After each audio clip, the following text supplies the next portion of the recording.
Today we're going to be talking about commander cards that played out a lot better than we thought they would initially. That's Overperformers. I'm Mia, and my cat runs into walls. I'm BZ. Amber is currently wearing a cone, and I have to give her ointment twice a day. We're the Nitpicking Nerds, sponsored by Card Kingdom. If you want to buy Magic cards for yourself, build up commander decks, build a Bracket 1 deck, whatever you're up to, Card Kingdom is a way to do it because they give all your cards in a fast same shipment, and if you spend $50 or more, you actually get free shipping. They have accessories there, they have sealed product, they have singles, they have everything you can ever need. So if you use the link in the description below, it will help us and it will help you because it makes everyone happy and it keeps our lights on. We're also sponsored by Dragon Shield, best sleeves in the multiverse. Good sleeves. If you use the code NERDS at checkout, you could save 5% of your real money tax dollars on your entire order, which includes custom sleeves. You could put whatever you want on those sleeves and get them printed and shipped to your house with Dragon Shield quality. Absolutely. If you spend $100, boom, $5 off. It's that simple. You worked hard for the money that you are going to spend on sleeves. Why not spend less of it on sleeves? We also sponsored by Moxfield. Not yet. Somewhere later, you'll see, but it'll be what you least expect it. And we have Patreon if you want to support this channel directly and get access to early gameplay, as well as at the highest tier, we will upgrade your decks for everyone to see on this show, and we'll tell you why it's stinky or why it's awesome. That's like Blitzflix and John Copeland. Check it out because we would recommend it. So we haven't done one of these videos in a while, and I'm always excited. They're some of my favorite things to do because we get out there, we play like, a million games of Commander, and then we come back with cards that outperformed our initial expectations. That could mean initially we thought the card was crap and it ended up being just okay, or we thought it was good and it ended up being really, really, really good. So there's a wide variety of cards we have here, and the first one, I have to shout out our friend Nick because we were playing against his insect deck, and he throws down Blight Beetle, which is 1 and a black for a 1/1. It has protection from green, which means it can't be blocked, targeted, dealt damage, enchanted, or equipped by anything green. And it says creatures your opponents control can't have +1/+1 counters put on them. I saw it come down on turn 2 or 3 or whatever, and I was like, oh, cool, because it's an insect. And then this stupid thing was like the most annoying creature in play for a pretty long time. And I wasn't really even playing a +1/+1 counters deck. What was your initial opinion of Blight Beetle? I thought it was bad, or it was not going to be that relevant. It's like, I'm not playing +1/+1 counters. I only have a couple cards that put 1/1 counters on things. It's not really the theme of my deck, so I don't think it's that bad. But then you play stuff into it and you're like, oh, wow, there are a lot more things than you'd really think that put +1/+1 counters on it. I accidentally played like a Hangerback Walker into it. That was bad because, that is like, oh, that'll enter in as a 0/0 and not do anything. Super cool. Yeah, I think I had Insidious Roots, when I was trying to make cards leave my graveyard and then get a bunch of plants. And I got a bunch of plants, but then I was like, these could have been 7/8s, but they're now just 0/1s. Blight Beetle, I thought was absolute garbage, hot trash, bulk bin. Don't ever even think about it. I forgot it was printed as soon as it was spoiled. But I think actually, if you've got a little bit of synergy, in this case, like the insect typing of it, or if you play against a lot of like big dumb green things, this does just sort of block 12/12s because it has pro green and it stays around. I think Blight Beetle should be something maybe we consider more often. It's not broken. It's not a new bracket 4 staple, but it's an interesting card that I was very surprised by because I thought nothing of it, and it kind of messed me up. It was pretty annoying. I think it's just more relevant than people would assume because I definitely read this and went, okay, whatever. It's not relevant to me. Maybe it would be relevant to someone else. A little bit more relevant than I thought. I'm pleasantly surprised when it comes to this card. And hey, if we talk about meta calls, if you want to show up to your playgroup and blow them away, if somebody has a +1/+1 counter deck that they keep bringing up and you just throw this down, there's not a lot of cards that do this. So I think it'll be very surprising, and you might get a lot of laugh mileage and gameplay mileage out of good old Blight Beetle. It's also one of those cards where you're not going to be wasting like a swords on it. You're not going to be wasting like any sort of removal on it, I think, because at that point you're like, ooh, well, I gotta save these for the big threats. This comes down, even if you are someone who has like a somewhat synergy of +1/+1 counters on it, you're probably not thinking like this needs to be killed immediately. And if you are in a +1/+1 counter synergy, it's usually running a lot of green too. And since it's pro green, I feel like the options for removing this are pretty limited at that point. Yeah, next up is a card we have advocated for a lot, but I think we've officially gotten enough testing and now I just like this card better than Strip Mine. What is it? This is Demolition Field. It's a land to tap to add colorless, or you can pay 2 and tap and sack it, destroy target non-basic land an opponent controls. That land's controller can search the library for a basic, put it on the battlefield, shuffle. You also search for a basic and shuffle. I really like this a lot better than the Field of Ruins of the world because it is not giving everyone else lands. It is only giving you and the other people who are down lands the actual basics. And if you're running enough basics, unlike me who often does not run enough basics, this can really just be, you know, a good 1-for-1, and also you're just getting your stuff back. I like it a lot. Replacing your resource is huge in this. It almost feels like the counterspell versus arcane denial scenario where it's like, I'd rather just get my card, or in this case, my land back, versus go 1-for-1 and we both lose a land. I love Strip Mine. I used to play Strip Mine all the time, but now I don't play it as much.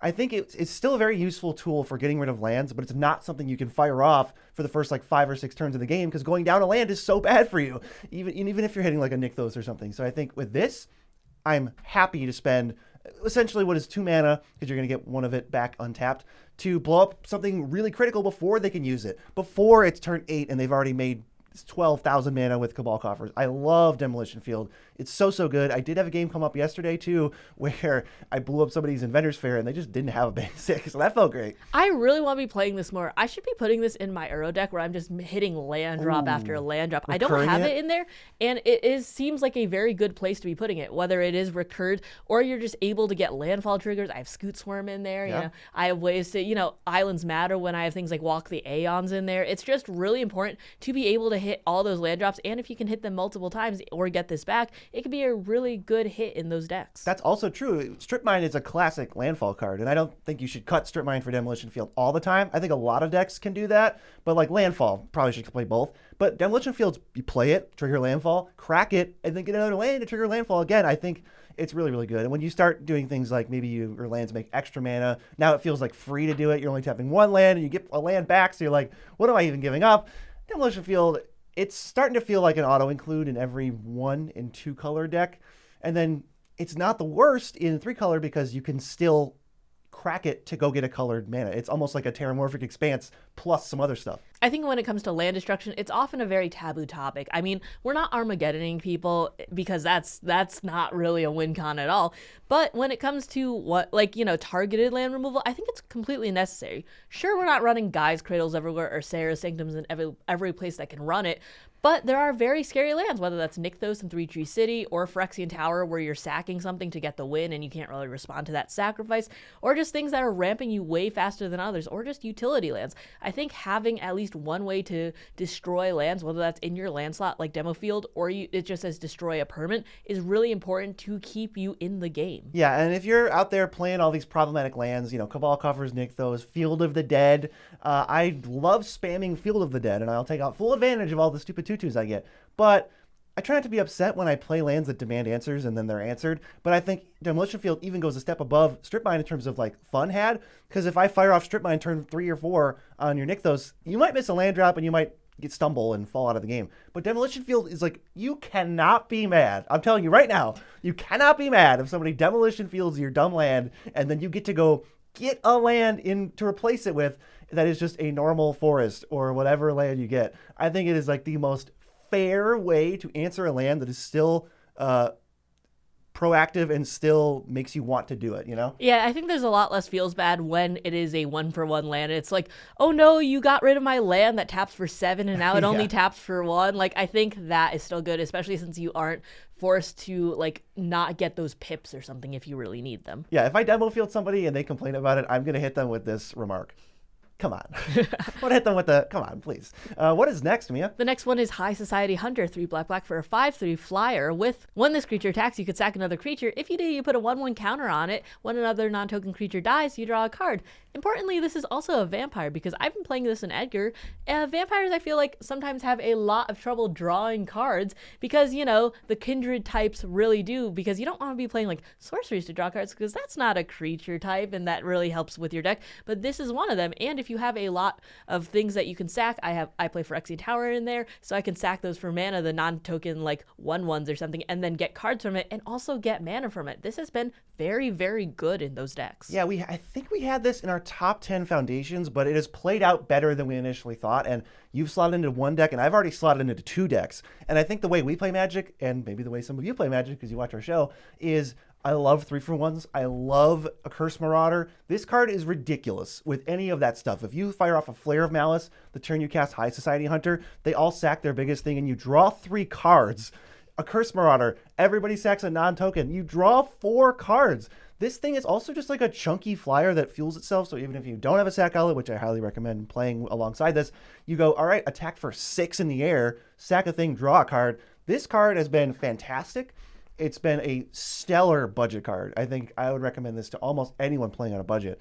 But even if you're just a mid-rangey control deck that doesn't have sack outlets, which I've put this in, it plays out great. You play the game and you just draw a bunch of cards whenever you kill things. I feel like there are always times, whether you're doing the 3-for-1s or you're sacking things proactively, or there's just you're playing against someone who is also sacking things proactively. There are just times where you could put this down, you're hitting in the air, that's really, really nice, but also you're just drawing cards passively and people are just kind of ignoring it because it's like, oh, well, it's not coming at me, or, one of those things. There's bigger threats on the board. And I feel like it goes under the radar because it's just a creature. Yeah, and this card is so good that it's making me rethink Harvester of Souls, which is like the same card but way worse. It's 6 mana and it's a 5/5 with, I think, Death Touch or something. It doesn't have any way to fuel itself. I always wrote that card off, but this card is so good that I'm thinking about that card more. And it might just be that card is a little too slow and unexciting, and bashing in for 6 or 7 in the air with this thing pushes it over the top.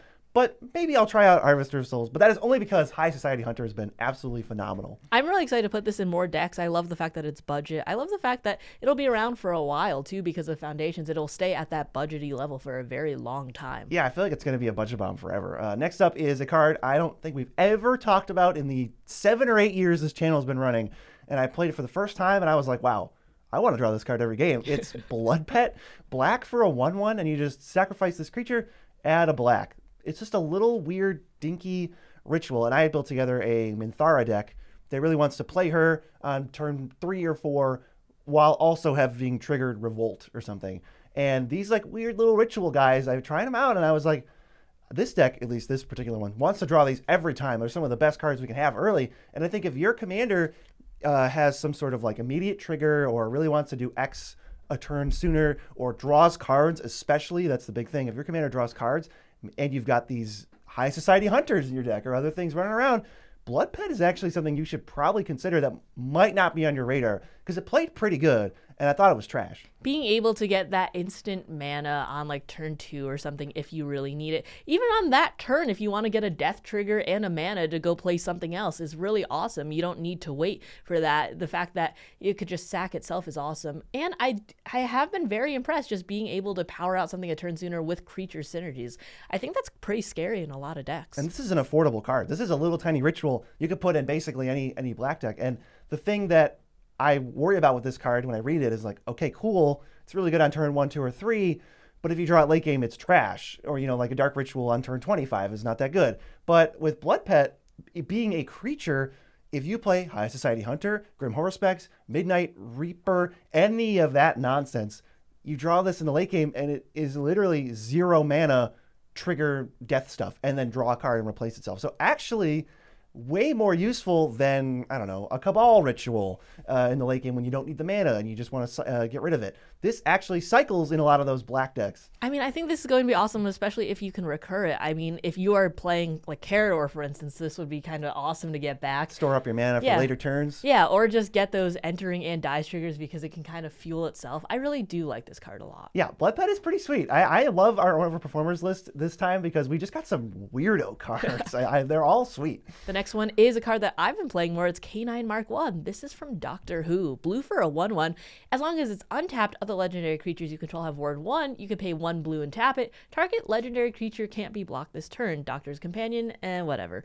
But this has been awesome. I've been playing this in Mendicant Core lately, and I've built that deck to be kind of pseudo Voltron. So there's a lot of artifact synergies, but because the amount of artifacts you control really count towards Mendicant Core's power, swinging in for him means you could chip in for 10, 12, 18 commander damage very easily, especially with artifact lands and stuff. Making it unblockable is a 1 or 2 hit kill with Mendicant Core, and this is a great cheap way to be able to do it. This card comes down so cheap, and it helps protect your legendaries, your commander mostly, from spot removal and make it a little bit less appealing for them. Sometimes Ward 1 is the difference between, I'd rather just develop my board because I can't cast my Skyshroud Claim if I Swords to Plowshares their commander. And that can be huge. It's definitely a nice upside. Plus, if your commander gets big, like Mendicant Core, and I think this is one of the best legends, period, in Joda, because it comes down so early, it has relevant effects on the game, then you just start chipping in damage, and this little 1/1 that you paid 1 mana for is now like demanding a removal spell or putting extra pressure on them to remove whatever other threat you have. Like, K9, surprisingly annoying. I've had to kill this in many different decks, and I'm going to start putting this into more decks, especially because it's an artifact and a creature. So decks that overlap like that, I probably want more. I've been very surprised about this too, because Mendicant Core is one of those decks where he's never the most expensive thing out on the field. So when you're doing things like Soul Shatter and K9, you need the spot removal because the mana cost won't be there. So unless you have a removal spell, it's like a 3-for-1 non-targeted that cares about power, then he's not gonna leave the field. So you need spot removal, but then this spots you the word 1. I really, really think this card is cool. I also like it because when it comes down, because I'm trying to get max speed in Mendicant Core, I can chip in for this first, get the max speed after Mendicant Core comes down, get in for 2 max speed, and then turn 3, I can just use it to slam in with Mendicant Core for like 4, 6, 8 at that point. Yeah, it's basically just build your own max speed by itself on turn 1. I think K9 has been very annoying. It looked to me like a fillery whatever legend that maybe you're supposed to play with a Doctor card in the command zone when Doctor Who came out. Doctor Who was not the most exciting set either. I think certain cards are rising up in the ranks as that set is now, I think, a couple years old, and people are like, oh wait, Danny Pink actually slaps. And now I'm like, oh wait, K9 is really annoying in a bunch of different things. It's an artifact. It helps with Voltron. It gives the Ward 1 protection for other legendary creatures.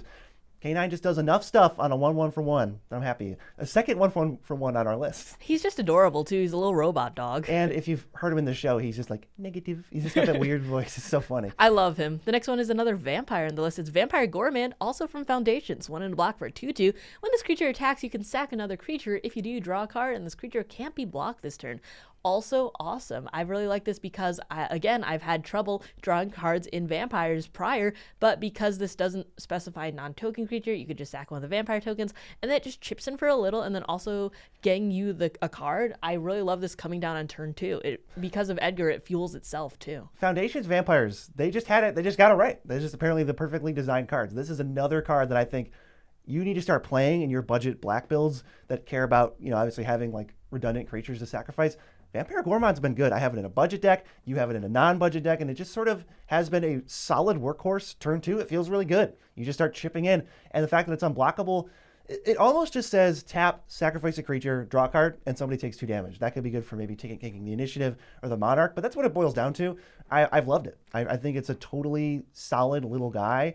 Maybe has less homes than the High Society Hunter, but it's still been a great card. I thought it was whatever. I didn't have much of an opinion on it at all. Especially if you can just put counters on it. This can be chipping in for a lot of damage, and it only comes down for 2 mana. That is so cheap for this. Really good early play. Not embarrassing late, because at least the turn after you'll get your card back and you can chip in some damage.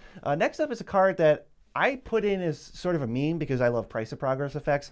But this card has been so good every time that I'm reconsidering it and thinking about what other decks I can put Sunspine links into. And if you've watched our recent gameplay episode, I won't spoil anything, with Joe Johnson and Nerd Girl, this card plays a factor in that game. It is 2 red for a 5/4. Players can't gain life. Damage can't be prevented. When this creature enters, it deals damage to each player equal to the number of non-basic lands that player controls. So in terms of what decks can you put this into, decks that have a lot of basics. That probably means mono red is a shoe-in for that if you're not doing Field of the Dead. If you're not doing Field of the Dead, mono red and maybe 2 color, this is a shoe-in. The thing, I liked the fact that what I was playing this for was, hey, I'm looking to deal damage. I'm trying to end games faster because this is an aggro deck. Yeah, maybe I'll deal 5 damage to each opponent or more in the late game. That's cool. But the thing that has been super, super good that maybe we underestimated was damage can't be prevented and players can't gain life. That comes up a lot. Yeah, I feel like there's so much passive life gain in Magic. Yeah. I'm not just thinking about if you're playing like Soul Sisters and that sort of thing, or like, you know, your Authority of the Consoles in your dedicated life gain decks. I mean, that makes sense. But then there's also things like, oh, your Extort triggers. Yeah.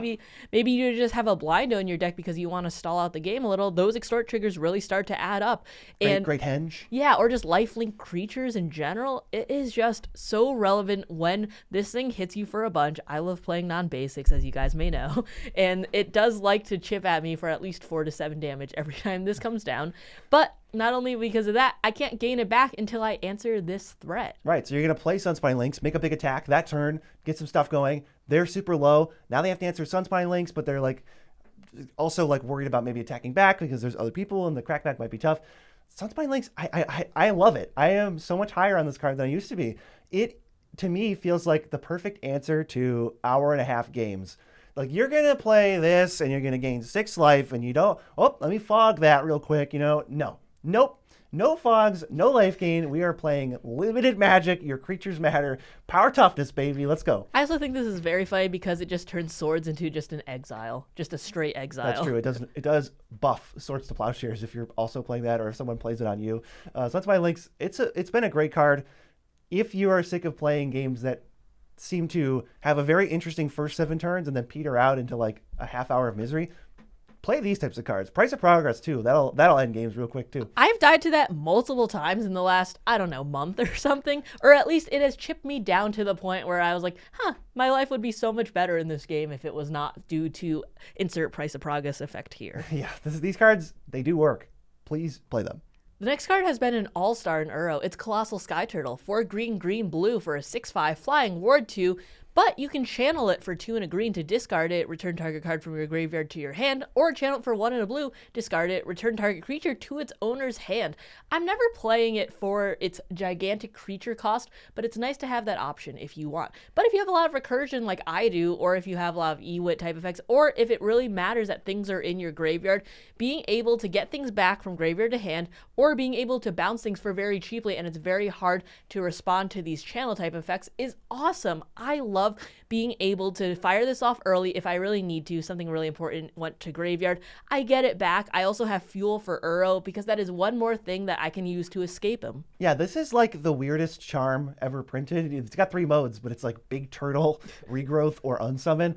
What was your initial opinion of this card? I don't know. I felt like when I see these cards, I go, okay, well, that's a really big mana cost, so I'm never doing the first mode of like 6/5. That's rough. I'll never be playing that. So I look at the second 2. I'm like, okay, well, that's fine rates, I guess, but I never really want to be doing an unsummon just because that's a little bit of a bad rate for unsummon. But the channel has been very important, and the flexibility of these 3 modes has been very nice. Yeah, the flexibility is definitely what moved it up too. They're all overcosted. I don't want to pay 3 for Regrowth. I want to pay 2 for Unsummon. I don't want to pay 7 for Big Turtle with War 2. But that when you combine them all, and when I factored in, when I actually tried this card in what I thought was a jank deck, but this ended up being really good, and you tried it out in a budget deck, was that the channel can't really be countered. It's not like a spell, so it's probably going to resolve. That's a nice bit of insurance to have, knowing that if I hold up 2 mana, I'm going to bounce their biggest, most annoying thing, and they're going to have to deal with it, or I'm not going to take the damage from it, or whatever effect that bounce has. And the 2 and a green, probably the mode I use the most to just discard it and get a card back. Instant speed is a nice boost. I don't like Regrowth. If you tack a mana on, giving me something else to do with my mana if I don't need it, and make it instant speed, then I'm kind of actually in for it. And I think it has mattered that it's 7 mana too in the deck that I put it in. I think there's a card from Clue.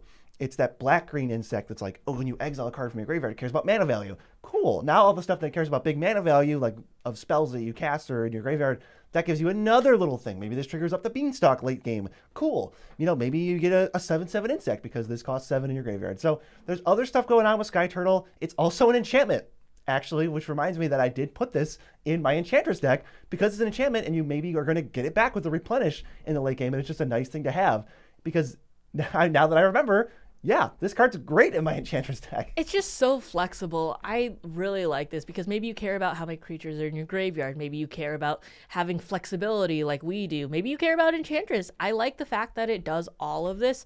And if you do have to play it for its turtle, it also has Ward 2, which just didn't need to be tacked on, but it's nice to have. It feels like a bonus. Bonus Ward 2. That is definitely the meme. They just throw Ward 2 on whatever for that like 3-year span where they're testing out Ward. Like, what about Ward 2? It's like, okay, sure. And I think that's another good point that you bring up, that this is a creature that has spell effects. So instead of regrowth, instead of some weird unsummon, you can put this in your deck and now you have an extra creature. You go from 49 to 50 creatures and you still have instant speed trickery at your disposal. Colossal Sky Turtle ended up being pretty sweet. It's another card that's very budget friendly. So pick up the Sky Turtle if you have a Cynic deck. And that's a perfect segue into our next set of cards, which is Moxfield.com, a website. It's not cards. Get bamboozled. They're a sponsor of the video because we love them, because we build all of our decks on Moxfield. They make it super easy to sort, tag, search, find other creators, collaborate, scroll down. Boom, there's other decks by similar people. This is a great resource for anyone who's trying to upgrade their commander decks. Moxfield is awesome if you like a deck that someone has made, for instance, one of our decks, but you want to make a bunch of changes of your own because you like pet cards or you don't like the cards that some of the cards that we play. It is great because you can just duplicate it and then you can make your own changes and it saves right to your profile. Moxfield has all these cool functions and I would highly recommend you check them out. Definitely give us a follow. We also have to move on to our next card, which I've been very happy with. These took me a while to start figuring out that these are good, and these are good because of like psychological warfare. So if you want to have a very strong political impact on a game and play cards that seem kind of bad, but just because of the multiplayer nature of the format end up being pretty sweet, you should play Seal of Removal and Aether Spellbomb. Seal of Removal is blue for an enchantment, and it just says sacrifice this enchantment, return a creature to its owner's hand. Aether Spellbomb is similar. It is 1 for an artifact. You can pay blue and sack it to return a creature to its owner's hand, or you can pay 1 and sack it to draw a card. So I like Seal of Removal better for the psychological, political factor, but Aether Spellbomb has more synergy in artifact decks where you can just crack it or get it back more easily. I also love Seal of Removal in Enchantress decks, but these cards, let's just talk about them as a blanket.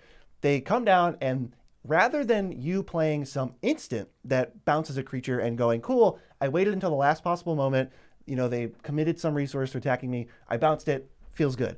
You just put it down and you go, if anything happens, you can assume that I'm going to just bounce your thing. And to me, that deters people so much better, because you can't just be like, guys, I have an unsummon. Trust me, bro. When you have it out on the field, there's just this unspoken rule. If you attack me, I'm going to bounce it. And players go, well, that's not good for me. I'm just going to attack somebody else, or I won't attack. And you just get so much value out of this 1 or 2 mana thing. I don't usually love onboard tricks, Right. but I think that these are very good because it's like a latent threat that you're holding over everybody's head. I've been playing Aether Spellbomb more than I've been playing Seal of Removal because I play more artifact things than Enchantress decks. But I think that they're both cool. I especially love Aether Spellbomb because it can be free if you do have artifacts cost 1 less to cast. Right. And I'm playing a lot of those a lot when I'm playing artifact decks. I also love this because in Mendicant Core, where I've been playing this more, I am able to copy it so there are 2 on the field. So Gross. if I want 2 unsummons or if I want 2 cycles to draw a card, it comes down really cheap, and it is a good way to just hold up a little bit of mana, and maybe you have some instants in your hand too. It's just like, oh, it's very flexible whether you want the card, whether you want the unsummon, or whether you want to play something in your hand. I like this card because the stakes are low with it, and it just sort of like stays on the board. It's not that big of a deal. It's a Seal of Removal. Hey, if you attack me, I'm going to bounce your thing. But I don't even have to make that threat. It's just sort of implied. And if they attack you, you bounce it. And it's the same thing as if you would have cast a spell from your hand. But most of the time, from what I've seen, somebody forgets about it, or they want to make a deal, or they're really worried about it, or they put too much stock in it. And they like way overplay against it. And they're like, well, I don't want this to happen, so I have to go here. It feels like you just give them a lot more opportunities to make mistakes or make deals with you and just sort of send creatures elsewhere for free. And I like this a lot more than propaganda, because this actually impacts the board state. Yeah, I think that this is awesome, and it contributes to a lot, whether that be Artifact Matters, whether that's, artifacts leaving the battlefield things, or Enchantress, or anything really leaving the battlefield, and they just come down so cheaply. So if you can bring them back or something, it is just very little investment to be playing these. They create a lot of meddling for the least amount of mana you can pay for a spell. It's super, super cool. Once you start playing with these, I hope you guys see what I've seen, which is that wow, this is totally worth 1 mana. This started initially where I built the deck, and the joke of the deck was, hey, every single card is going to be an onboard activation. I'm not going to play any Doomblades. Instead of that, I'll play a card that says put it out, and then you can sacrifice it to Doomblade. And I actually saw a really weird effect that it had on all the games where all of my stuff is face up, and there's just so many implications of all of this nonsense that I put out. And obviously that deck's a little bit of a joke, and it doesn't, maybe you should combine onboard tricks with actual instants that people don't know about. But having that little extra dial to turn with some of these types of cards like Seal of Removal and Aether Spellbomb was awesome. So if you only try one card out on this list, I think you'll have the most fun with these. But if you want to buy any cards that we mentioned today, you should go and use our Card Kingdom link. It is the best place online to buy cards, and our faces are on the page. Support yourself and support our channel so we can keep the lights on, because as soon as you don't use the Card Kingdom link, one of these lights that we have on randomly turns off for the next video. And our next card is Broadside Bombardiers. 2 in a red for a 2/2. It's got Menace and Haste, and it has Boast. Sacrifice another creature or artifact. So this doesn't cost any mana, you just sacrifice something, and it deals damage equal to 2+ to sacrifice permanent's mana value to any target. I'm so late on this card, I know. And I don't know if everyone else is playing it. I know this is like an older format card, but I'm just now arriving at it as, wait a second, this card is ridiculous. What is going on?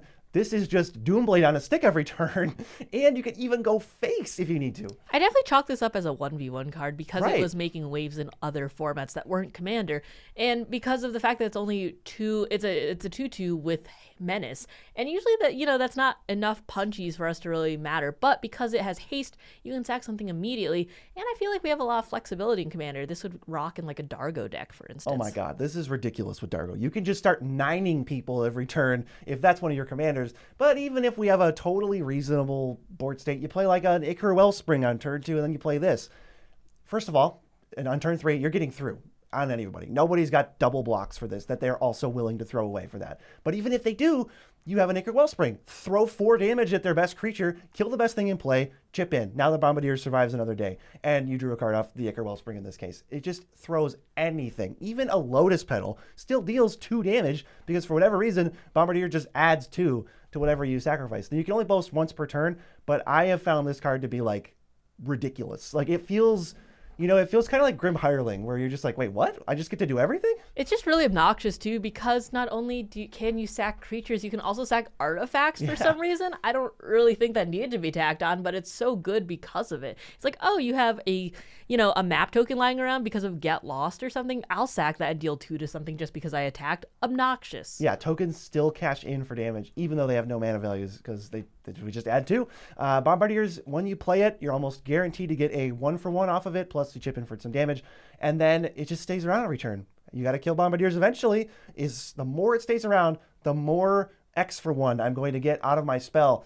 And once you kill the best thing in play, and they have to spend a removal spell to kill your 3-drop, which maybe isn't mana positive, who knows, you're just starting to feel like you're way ahead. This card is great. This card is like a little bit unfun sometimes with how annoying and consistent it is. Any target, too, is just rough because I would understand if this card just said to a creature or something, or to a creature or planeswalker or battle, everything. But then the fact that you can be hitting players too, obnoxious. That just speeds up the game so quickly. And I am an obnoxious Magic player, so it fits perfectly with me playing obnoxious Magic cards.